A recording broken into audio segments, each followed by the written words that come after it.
हाँ जी, good morning बच्चों। कैसे हैं आप लोग? सब बढ़िया? चलिए, तो घर पे रहें, सुरक्षित रहें, सावधान रहें। So welcome to the next class of contract act, unit 3 agency.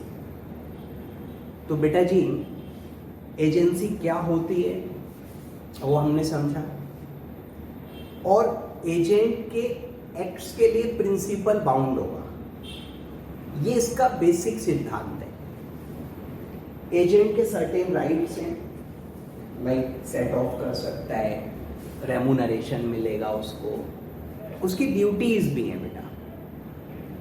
Now अभी हम लोग एजेंट्स लाइबिलिटी डिस्कस करेंगे। तो आज का हमारा टॉपिक है एजेंट्स लाइबिलिटी।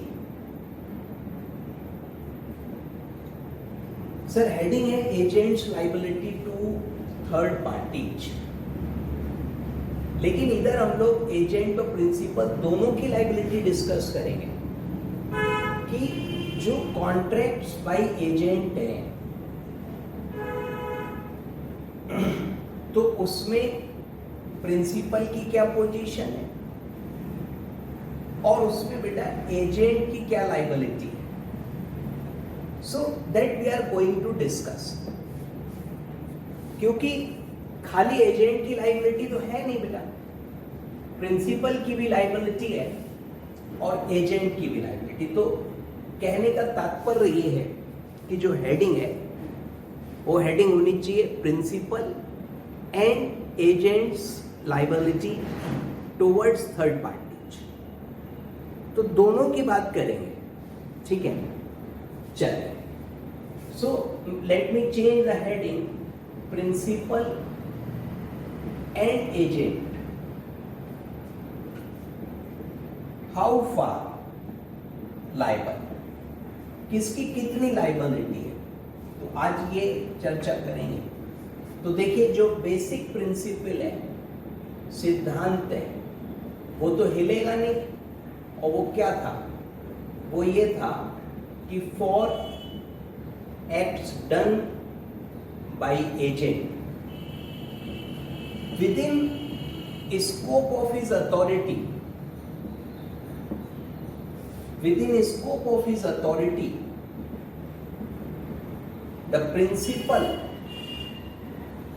इज या will be liable to third parties as if he himself has entered into the contract. So this is the situation बच्चों। ये बेसिक सिद्धांत है। क्या सिद्धांत है? कि यदि प्रिंसिपल का ऑथोराइज्ड एजेंट है or he is acting within scope of his authority, then for the acts of agent, principal would be responsible, principal would be liable. Agent is personally not liable for such acts. Agent की जिम्मेदारी नहीं है। तो बच्चों, इसी की एक corollary बनती है, इसी का एक और रिजल्ट आता है। So agent can not enforce the contracts personally. तो जब बेटा वो पर्सनली लाइबल नहीं है तो उसका पर्सनल राइट भी नहीं होगा, and he cannot enforce the contracts, वो एनफोर्स भी नहीं कर सकता पर्सनल लेवल में, पर्सनल सिर्फ कैपेसिटी में। प्रिंसिपल कैन एनफोर्स या agent can enforce on behalf of principal, but he can not sue a third party in his personal capacity, right? Agent personally ना तो लाइबल है ना उसका अधिकार है कि वो एनफोर्स करा ले। तो बेटा लिखा है agent does all acts on behalf of principal. Agent जो भी कर रही है वो प्रिंसिपल के बिहाफ पे कर रही है। So he incurs no personal liability, no personal liability. The liability remains that of principal. The liability remains that of principal. Unless there is contract to contrary. अभी कुछ और कॉन्ट्रैक्ट है तो बात अलग है बच्चों. Because there is no privity of contract between third party and agent. No consideration between third party and agent.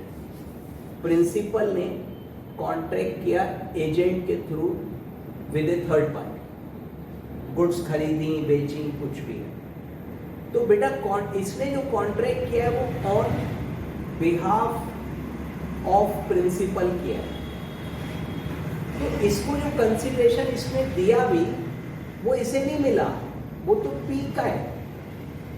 Sir अगर आपने मेरे को फीस दी और वो फीस आप मेरे ऑफिस में असिस्टेंट को दे गए, तो मुझे वो असिस्टेंट को नहीं दी आपने, मुझे ही दी।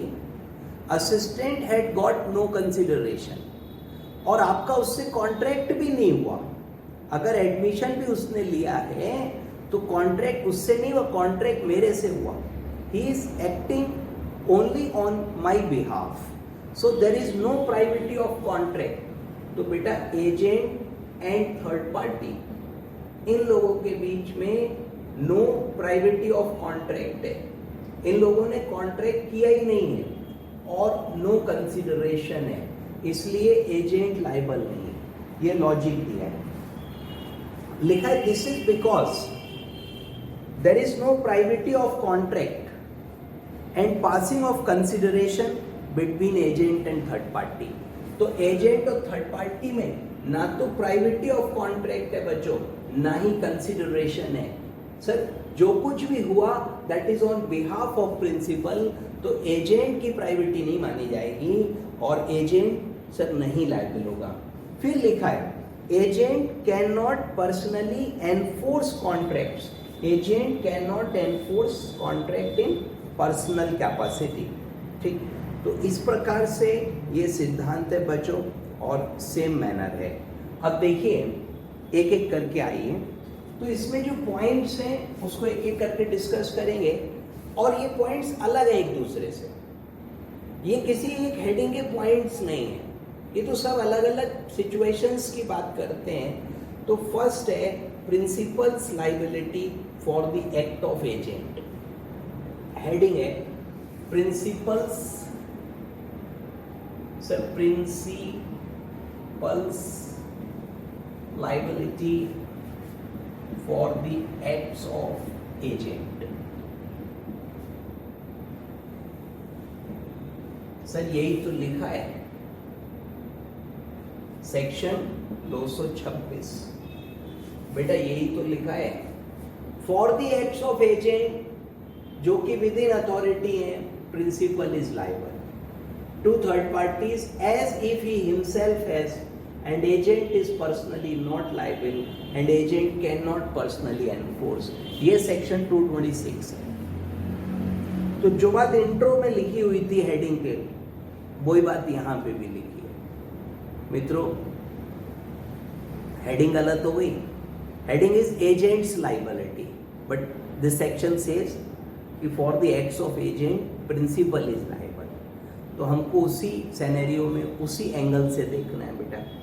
तो लिखा है principal liable for the acts of agent which are within the scope of his authority. Principal के बाद इज और लगा देते तो सेंटेंस सही बन जाता। तो फिर से पढ़ रहा हूं, principal is liable for the acts of agent done which are within scope of his authority.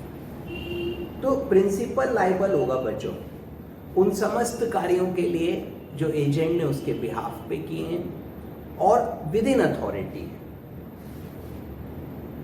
Contract entered into through agent and obligation from X done by agent may be enforced same manner, same legal consequences as if contracts had been entered into and X done by principal in person. तो ये माना जाएगा कि principal ने in person खुद किया है.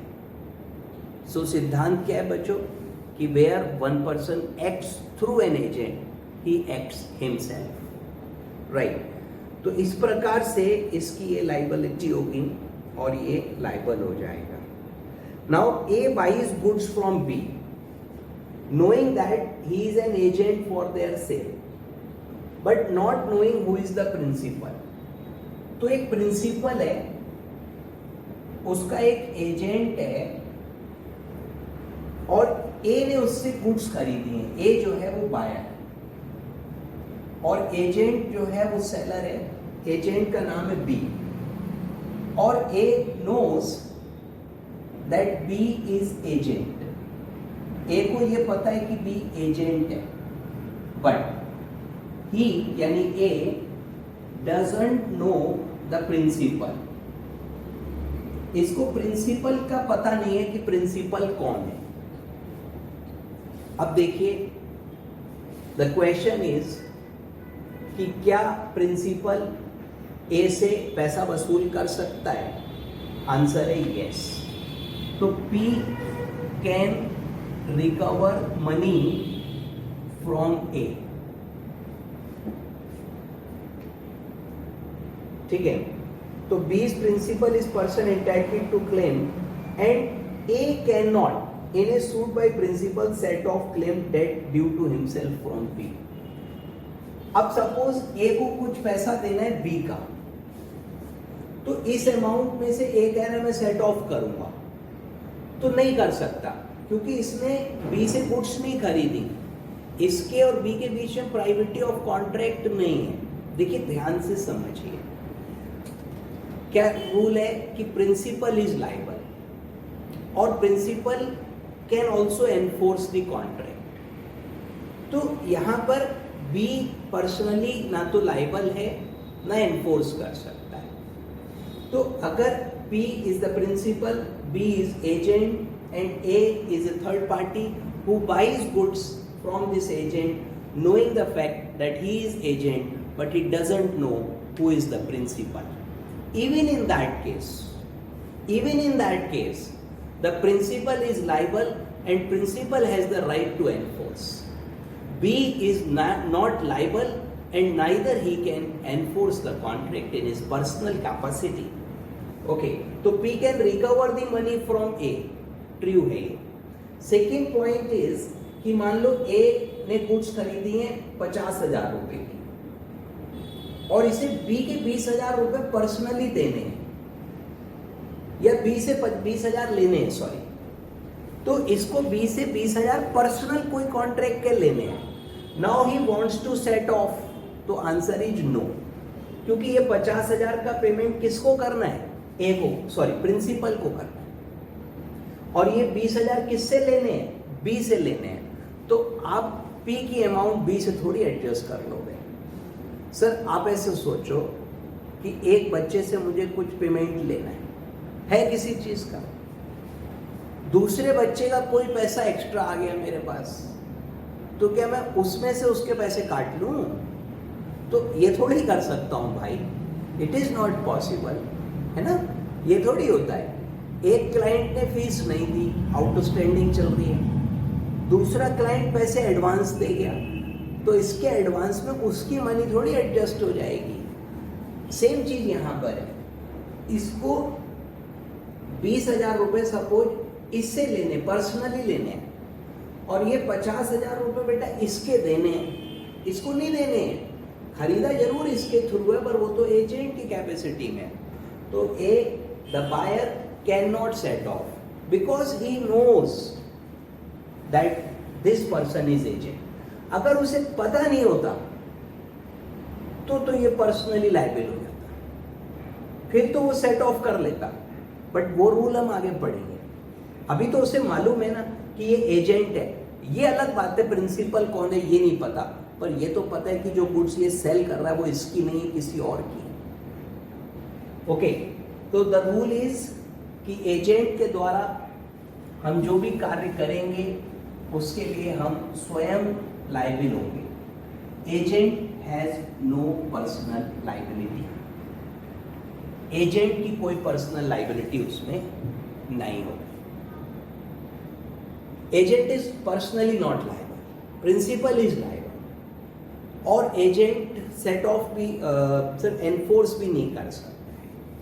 चलिए अब देखिए नेक्स्ट है कि जहां पर एजेंट अथॉरिटी एक्सीड करेगा तो क्या होगा।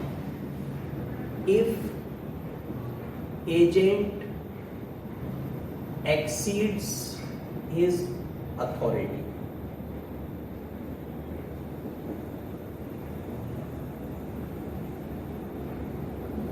or that access is separable,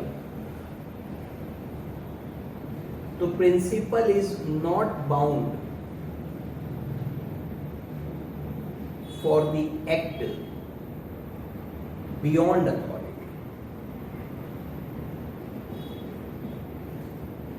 If access is not separable,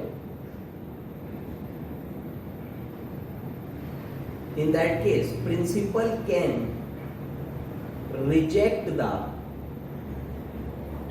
whole transaction,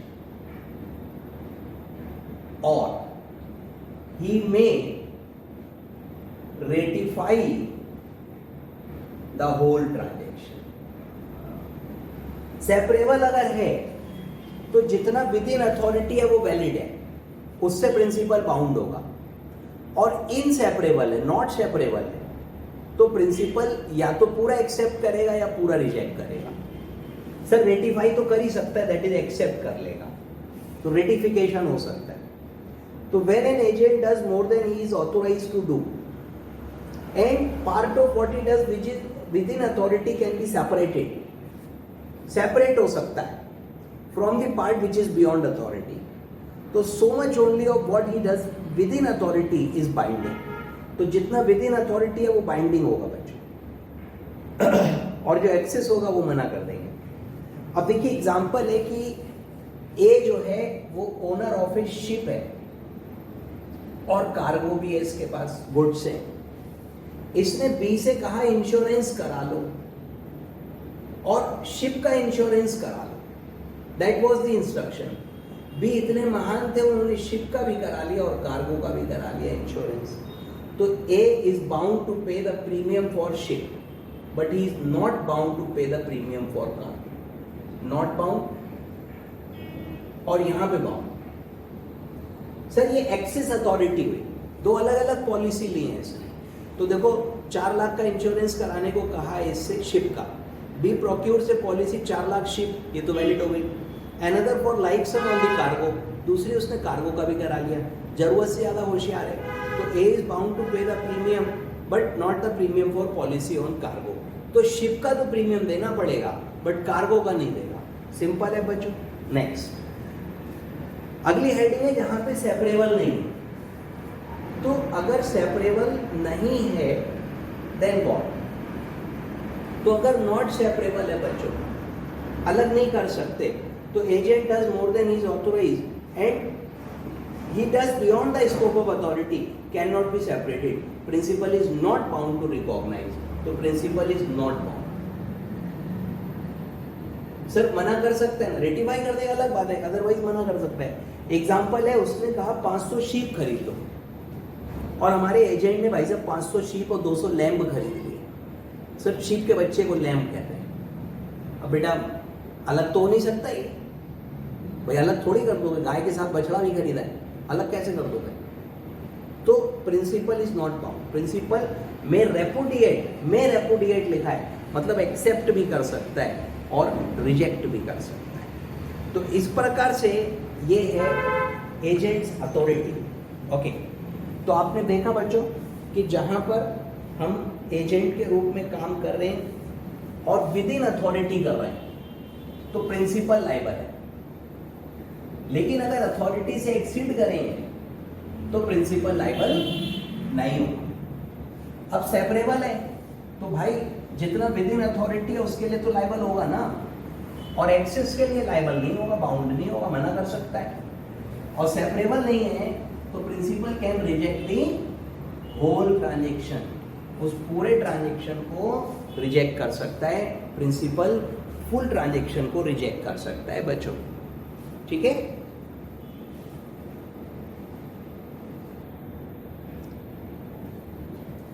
ठीक है बच्चों, तो ये तीनों रूल्स हमारे लगभग एक तरीके के थे और we discussed all this. Now the next आता है consequences of notice given to agent. Consequences of notice given to agent. तो देखिए, notice to agent means notice to principal. Notice to agent is deemed as notice to principal. मतलब अगर condition है in the course of business transaction on behalf of principal, right? तो बेटा अगर agent की जानकारी में कोई बात आती है, नोटिस का मतलब है जानकारी। Sir I have notice of this thing, इसका मतलब मुझे ये बात पता है, तो नोटिस का मतलब जानकारी। तो यदि कोई बात एजेंट की जानकारी में आती है, उसके नोटिस में आती है, in the course of agency business, बराबर, तो यह माना जाएगा कि वह जानकारी प्रिंसिपल की है। और फिर प्रिंसिपल नहीं कह सकता अरे मुझे नहीं पता, क्योंकि notice to agent means notice to principal. जानकारी अगर एजेंट को है तो भी माना जाएगा, लेकिन अगर जानकारी एजेंट को अदरवाइज मिली है, that is not in agency business, तो वह जानकारी प्रिंसिपल की जानकारी नहीं मानी जाएगी। सर लिखा है एनी नोटिस गिवन टू या इंफॉर्मेशन ऑब्टेन्ड बाय एजेंट। तो यदि नोटिस या इंफॉर्मेशन एजेंट को दिया गया है, प्रोवाइडेड इट बी गिवन और obtained in the course of business, और वो बेटा बिजनेस के कोर्स में है, जस्ट ए मिनट बेटा। तो नोटिस टू एजेंट या information to agent is treated as notice या इंफॉर्मेशन टू प्रिंसिपल। आगे देखिए, सबसे इंपॉर्टेंट लाइन ये है, अंडरलाइन कर सकते हो आप, प्रोवाइडेड इट बी गिवन और obtained in the course of business transacted by him for principal. मतलब in the course of business transacted by him on behalf of, तो उस कोर्स में अगर जानकारी मिलेगी तो प्रिंसिपल की जानकारी मानी जाएगी। Shall as between principal and third party have the same consequences as if it had been given to और ऑब्टेन्ड बाय प्रिंसिपल। तो जैसे कि उसको प्रिंसिपल ने ये जानकारी दी, तो it will be presumed. Example number 1 देखिए, ए इज एम्प्लॉयड बाय बी, तो बी हो गया प्रिंसिपल,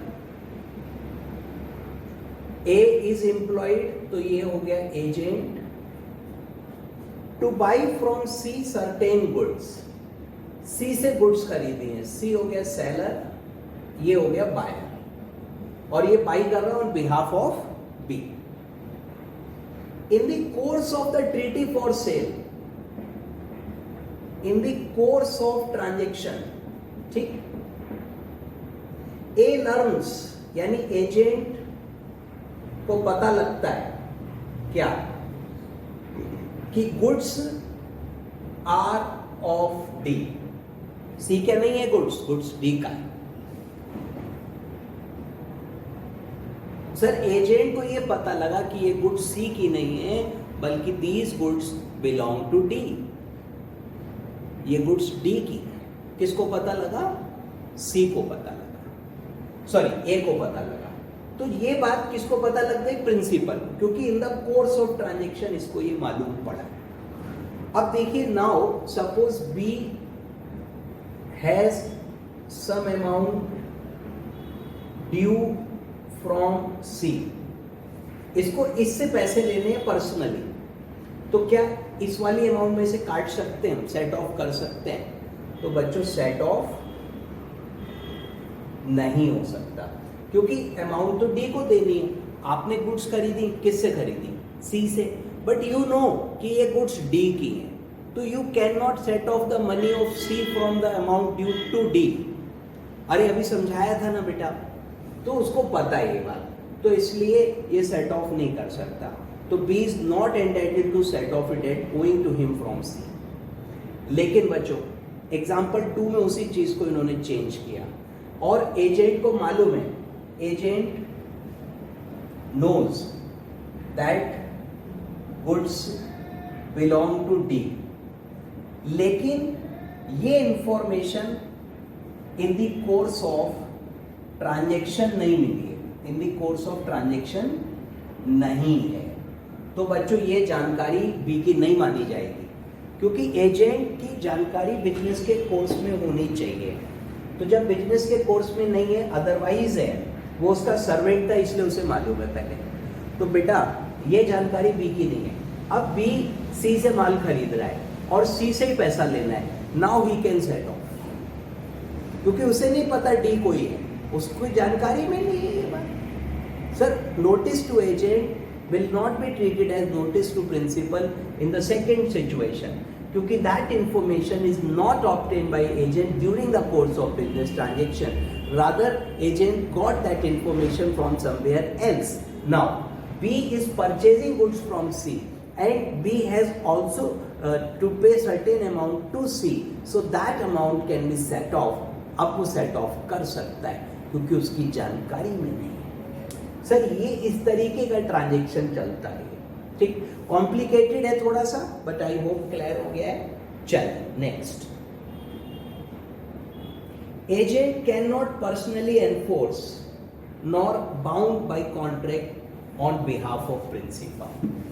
तो ये तो देखिए अपना जनरल बेसिक प्रिंसिपल है, एजेंट पर्सनली ना तो एनफोर्स कर सकता है, तो देखिए पर्सनली agent not liable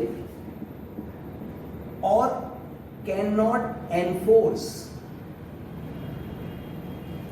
तो ना तो वो लाइबल है बेटा, ना ही वो एनफोर्स कर सकता है। तो लिखा in the absence of contract an agent can not personally enforce contracts nor is he personally bound, ठीक।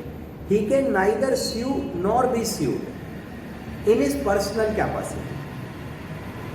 Presumptions क्या है बच्चों कि कॉन्ट्रेरी जो माना जाएगा, तो कॉन्ट्रेरी देखिए 2 केस में होगा, यानी 2 एक्सेप्शंस हो जाएंगे। एक्सेप्शन नंबर 1, फॉरेन प्रिंसिपल, अगर प्रिंसिपल एलियन है, एलियन मतलब दूसरे देश का है, ठीक है, रेसिडेंट अब्रॉड है, तो एजेंट पर्सनली लायबल होगा, और पर्सनली फिर वो भारत में वही प्रिंसिपल के रूप में एक्ट करेगा।